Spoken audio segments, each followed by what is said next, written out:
So eto na mga idol, mga sir, Gilas, update tayo. Pero bago po tayo magsimula, hihiling lamang po ako ng isang tulong, like lang po no, bilang suporta na rin po sa ating YouTube channel. Ilang mga Pilipino isinusulong na ipadrag test din po ang mga player or mga manlalaro ng kupunan ng China.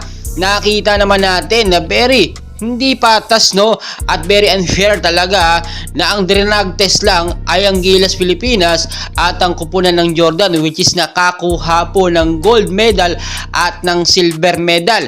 Pero itong kupunan ng China, ni isang player wala man lang pong ipinadrag test no. Nakita naman natin na talaga parang pananadya at pananabuta ito sa Gilas Pilipinas, lalo na sa ating naturalized player na si Justin Brownlee. Ngayon po ay talagang isinusulong ng mga Pilipino. Maraming mga Pilipino nagsasabi, bakit hindi ipadrag test ang mga player po ng China para maging patas naman po yung laban? Hindi si Justin Brownlee o ang mga Gilas player lamang ang gusto nilang mahanapan ng butas. At nakita naman natin dahil nga nagpositibo ito nga pong si Justin Brownlee sa sample A, ngayon ay tumatakbo tuloy ang kaso or investigasyon na yung ginamit ka na substance ay dahil sa medication ni Justin Brownlee at hindi para sa personal use niya no. At alam nyo no, kung titignan nyo mabuti, halatang halata naman na hindi mo matanggap ng China o niya yung pagkatalo nila dito nga po sa Asian Games, lalo na Pilipinas ang nakalaban nila at hindi nila nabawi ang talo. Sa darating nga po na October 19, ilalabas na nga po yung sample B ng resulta ng drug test nga po ni Justin Brownlee. At kapag ito po yung naging positibo, ay posibleng maband ng 2 years sa FIBA at sa PBA itong si Justin Brownlee, which is guys napakatagal po noon. Ang sunod po na hakbang na gagawin dito ng SBP at ng Gilas Pilipinas, syempre dapat backupan din ng POC na si Bumble Tolentino no. Ito si Justin Brownlee, iaapila po nila ito no. At dapat makita natin dito, yung apila dapat walang papanigan, dapat hindi bias no. Ia-apil yan po sa CAS at kapag ka na-i-apil yan, yung CAS na po ang mag-aasikaso ng mga papers, documents, basta makumpleto lamang ni Justin Brownlee.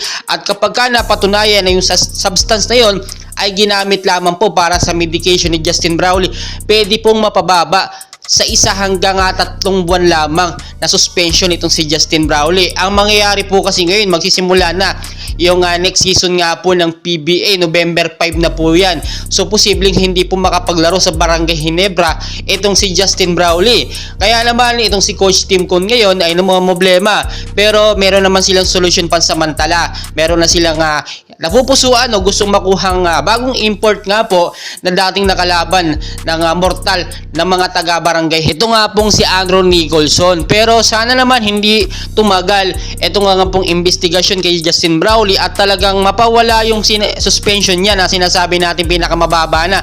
Kahit magpositibo, magpositive, meron pa ring suspension na 1 to 3 months. Sana po mawala yun dahil wala namang kasalanan dyan si Justin Brownlee. Hindi din naman alam ni Brownlee no na yung mga tinuturo po sa kanya may substance ng cannabis, which is pinagbabawal nga, alam naman natin yun.